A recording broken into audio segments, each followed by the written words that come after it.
খুব অল্প সময়ে পেন্সিলের স্কেচ করে কিভাবে একটি গাঁদা ফুল আঁকানো যায় সেটা আমি তোমাদের দেখিয়ে দিচ্ছি। গাঁদা ফুল আঁকবো বলে আমি প্রথমে একটি গোল দিয়ে নিচ্ছি। ফুলটা আমি কতটা বড় করব সেই পরিমাণ আমি গোলটা দিয়ে নেব। ছোট ফুল করলে ছোট গোল দিয়ে নেব, বড় করলে বড় দিয়ে নেব।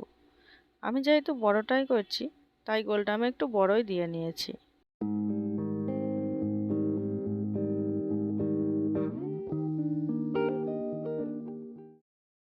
ফুলটা পেন্সিলের সাহায্যে আঁকিয়ে নিলাম। এবার কয়েকটা পাতা করে দেব। গাঁদা ফুলের পাতা কেমন হয় সকলেই তো জানো, ওই রকম ভাবে আমি করছি। দেখো,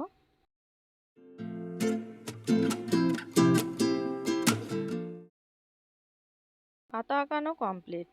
এবার আমি ফুলের ভিতরে যে ছোট ছোট পাপড়িগুলো হয় সেগুলো করে দিচ্ছি।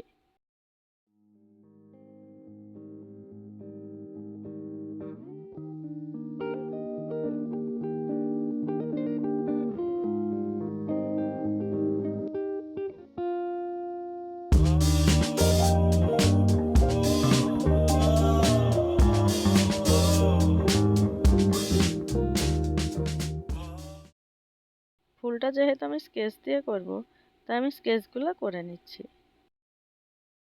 আমার কিছু স্টুডেন্ট আছে যারা দূরে আছে, তারা আসতে চাইলেও আসতে পারছে না, তাদের জন্য ছবিগুলো করছি। তারা দেখে নিও এবং এইভাবেই শিখে যাবে। আর আমার কাছে তো যারা আসে তাদের তো কোনো প্রবলেম নেই, আমি এখান থেকে তাদের শিখিয়ে দেব।